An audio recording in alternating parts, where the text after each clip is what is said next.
Story of a tragic death. Union Minister and senior Maharashtra politician Vilasrao Deshmukh died today in a Chennai hospital.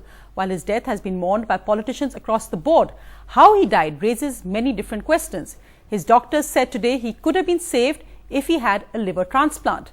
But with India woefully behind in organ donation, there was just no donor available. That's an issue which cuts across all political lines as an issue relevant for so many Indians today. After over a week in hospital, Union Minister Vilasrao Deshmukh died of liver cancer today. If he got the liver, he would have had a chance. But unfortunately, by the time our team went to retrieve the liver, that donor had a cardiac arrest and died.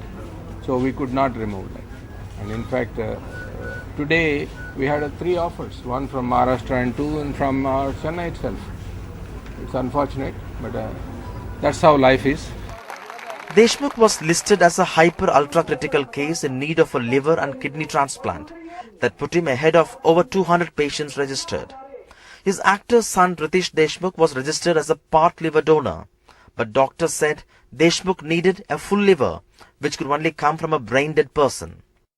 On Monday evening, a cadaver transplant was planned for Vilasrao Deshmukh, but unfortunately his brain-dead donor died because of heart attack, and his liver could not be harvested.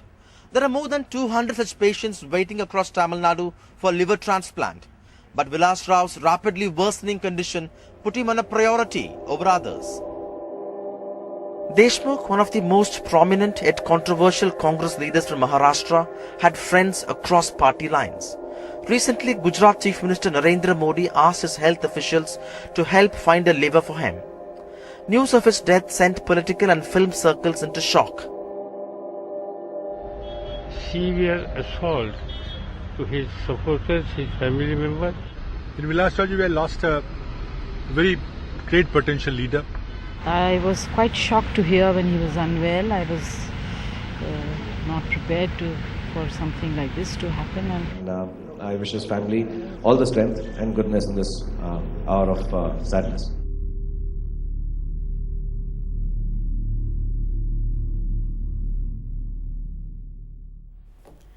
From a village sarpanch to a chief minister and minister, Vilasrao Deshmukh's journey ended tragically today. Joining me tonight is Dr. Mohammad Rela, the surgeon, the liver transplant, globally renowned liver transplant surgeon. He's performed over 1,200 liver transplants. Joins me tonight. He was also treating Vilasrao Deshmukh. I'm also joined by Dr. Shimran Nandi, one of the most well-respected names in this field, and of course a surgeon with Gangaram Hospital. Dr. Rela, it was sudden, really. We know that Vilasrao Deshmukh was seen publicly when he voted in the presidential elections, and then a rapid decline. As his doctor, what are the details you can share with us today on what actually happened? It's actually difficult for me to share all of the information about Mr. Deshmukh. Yes. Because initially we had said that we wouldn't discuss publicly all of his problem, but I am prepared to say that he died of liver failure.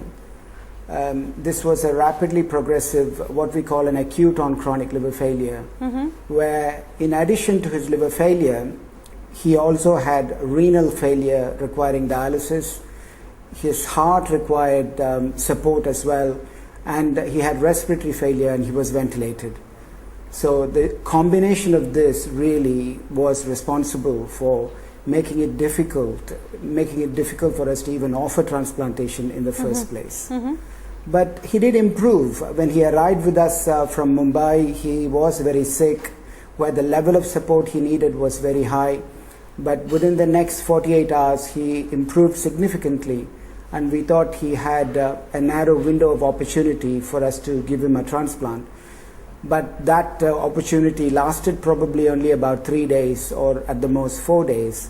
But he deteriorated very rapidly overnight and early this morning. And the time came that we had to call it a day, really, because it wouldn't have made a difference to us or to him whether we did a transplant or not.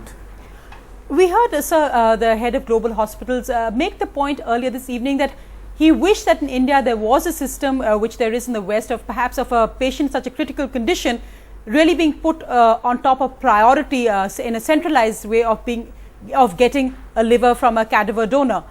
The issue, of course, remains that, and it's interesting that even for a senior politician, and we know that the Union Health Minister, we know that Chief Ministers were all trying to find him a liver, it couldn't be done. That illustrates in a way the plight of so many ordinary Indians who face the same problem. What would you like to say as a doctor specialized in liver transplants on the need for a system, especially for patients in such critical condition? Actually, I face this all the time since I returned back to India about 2.5 years ago. This is not a new thing for me, and I periodically have patients. What we need to see is the majority of the patients who need a liver transplant or elective in a reasonable condition are willing to wait or are actually stable enough to wait for 6 to 12 months and would wait for a cadaver organ.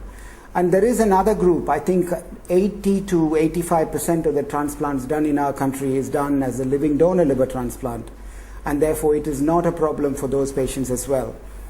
But there are a group of patients where there are no suitable family donors, because not all families are going to have a living donor, and also some situations where the patients are so sick that they may not be suitable for a live donor.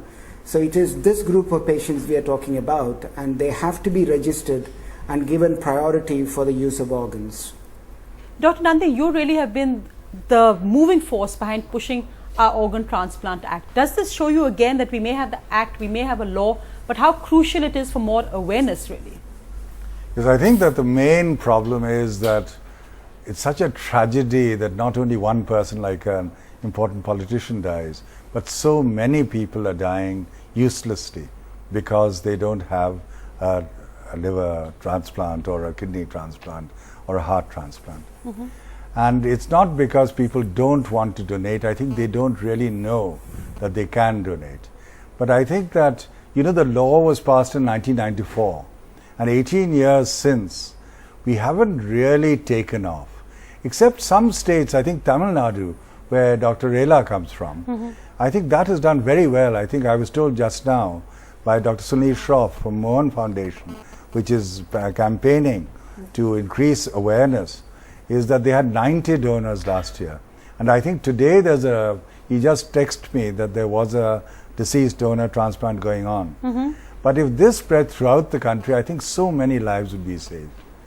Dr. Rela, so do you see this as an opportunity to create awareness? We know that apparently Mr. Vilasrao Deshmukh's son Ritesh was willing to donate part of his liver, but in this case, you really needed a cadaver donor in his case for Mr. Vilasrao Deshmukh. Yes, that's right. I think all the three sons actually came forward to donate, and the most suitable was actually Ritesh. The situation here is we had a patient with 4 organ failure, and he was already a high risk. To give half a liver, what is important is these livers are able to regenerate very rapidly. And if you give half a liver in these situations, and in the immediate post-operative period they did not regenerate, then the survival is significantly reduced.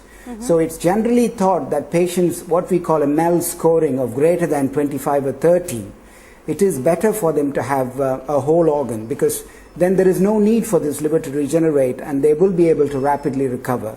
Yes. So I thought it was actually inappropriate for a young man like Ritesh to actually offer his organ for probably not a great benefit for the family. Dr. Rela, Dr. Nandi, as I said, this raises issues not about one person. It's tragic, of course, when anyone dies, but it raises so many larger issues about the number of other people who could be saved. Thank you so much for sparing your time and joining us tonight on that, Dr. Rela. Dr. Nandi, thank you so much for coming in.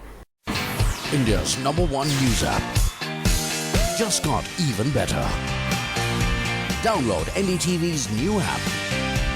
Fully optimized for retina display. Full screen view. Faster response time. And Sudoku. NDTV's new iPad app. Download now.